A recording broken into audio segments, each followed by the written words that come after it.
ఏపీకి పెట్టుబడులు ఆకర్షించడమే లక్ష్యంగా సీఎం చంద్రబాబు నాయుడు దావోస్ పర్యటన కొనసాగింది.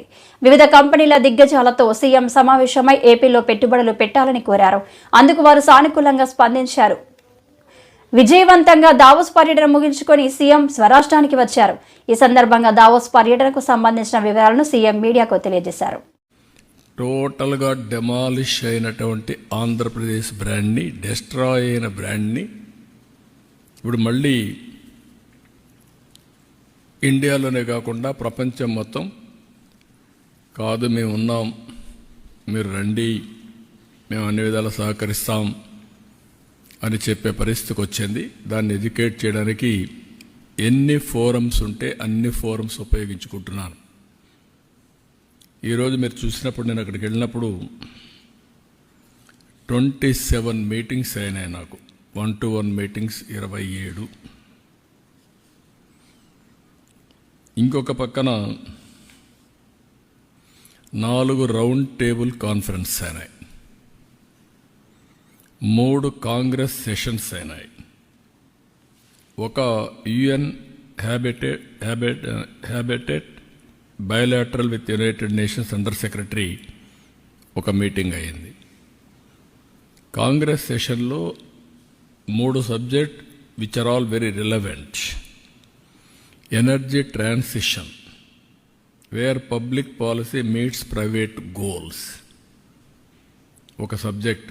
ఇప్పుడంతా కూడా ప్రపంచం మొత్తం మీరు చూస్తే ఏఐ, గ్రీన్ ఎనర్జీ ప్రపంచం అంతా కూడా మారుమోగే పరిస్థితి ఉంది.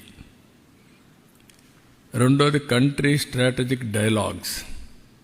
చీఫ్ మినిస్టర్స్ ముగ్గురం కలిసి ఇన్వెస్టర్స్కి ఎడ్యుకేట్ చేయడం కోసం మహారాష్ట్ర, తెలంగాణ, ఆంధ్ర ముగ్గురు చీఫ్ మినిస్టర్స్ అడ్రస్ చేశాం. Country strategic dialogues. 3 human mission collaboration, unlocking new opportunities in industry. ఒకప్పుడు ఐటీ గురించి మాట్లాడేవాళ్ళం, ఇప్పుడు ఆటోమేషన్, ఏఐ, డీప్ టెక్నాలజీ ఇవన్నీ మాట్లాడుతున్నాం.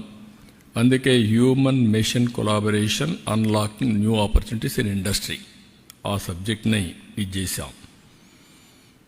ఇంకొక పక్కన రౌండ్ టేబుల్ కాన్ఫరెన్సెస్లో మీరు చూస్తే pathway to India's green industrialisation, green energy to green hydrogen and green manufacturing. ఫ్యూచర్లో ఏది చూసినా కూడా మ్యానుఫ్యాక్చరింగ్ కూడా గ్రీన్ ఎనర్జీ వాడితే దానివల్ల అడ్వాంటేజెస్ ఉంటాయి. టోటల్గా గ్లోబల్ వార్మింగ్ తగ్గే పరిస్థితి వస్తుంది. Not only green hydrogen, it is leading to green manufacturing.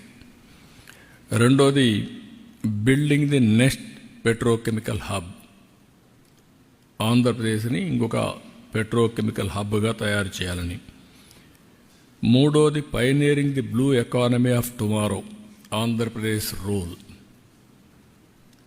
Ocean economy, blue economy అది ఫ్యూచర్ భవిష్యత్తు. అబండెంట్ ఆపర్చునిటీస్ ఉన్నాయి ఆంధ్రప్రదేశ్కి. ఎందుకంటే 1000 కిలోమీటర్ల సీ కోస్ట్, అది కూడా ఈస్ట్ కోస్ట్లో ఉన్నాం. ఇది ప్రపంచానికే గేట్వేగా తయారవుతుంది. దీన్ని ఎంత ఉపయోగించుకుంటే అంత సముద్రాన్ని ఉపయోగించుకొని మనం ముందుకు పోయే పరిస్థితి వస్తుంది. అందుకని బ్లూ ఎకానమీ పైన ఏమేం చేయగలుగుతాయో కూడా ఫోకస్ పెట్టాం. ఇంకొక పైన achieving SDGs by catalyzing nature అనే system scale. APCNF, Andhra Pradesh community managed natural farming ప్రపంచానికి ఒక నమూనా. Andhra Pradesh people are very happy. 1 farmer to 1 million. ఈ రోజుకి ఒక వ్యక్తితో స్టార్ట్ చేసి 10 లక్షల ఫార్మర్స్కి రీచ్ అయ్యాం. ఇది రాబోయే 5 ఏళ్లలో 40 లక్షల ఫార్మర్స్కి రీచ్ అయ్యే పరిస్థితి వస్తుంది. ఇది ప్రపంచానికి ఒక నమూనా. ఇక్కడికి వచ్చినప్పుడు నేను కాకుండా మినిస్టర్స్ లోకేష్ కానీ, భరత్ కానీ వీళ్ళంతా దగ్గర 37 మీటింగ్స్ చేశారు. 5 రౌండ్ టేబుల్స్ అటెండ్ అయ్యాడు. లోకేష్. 4 కాంగ్రెస్ సెషన్స్ కూడా అటెండ్ అయ్యాడు. అంటే వీలైనంత వరకు ఆంధ్రప్రదేశ్ని ప్రపంచ పటంలో పెట్టడం, అదే మరిగా ఎక్కడికక్కడ మేము ఇక్కడుండే అడ్వాంటేజ్ చెప్పడం.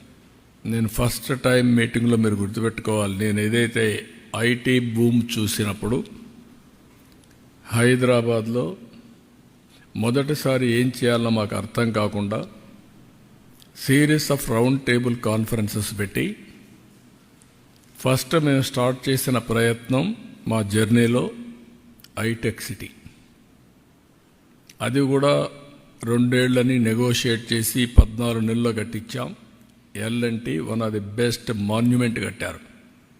ఇప్పుడు కూడా ఐటీ అంటే ఐటెక్ సిటీ అనేది మొత్తం వచ్చింది.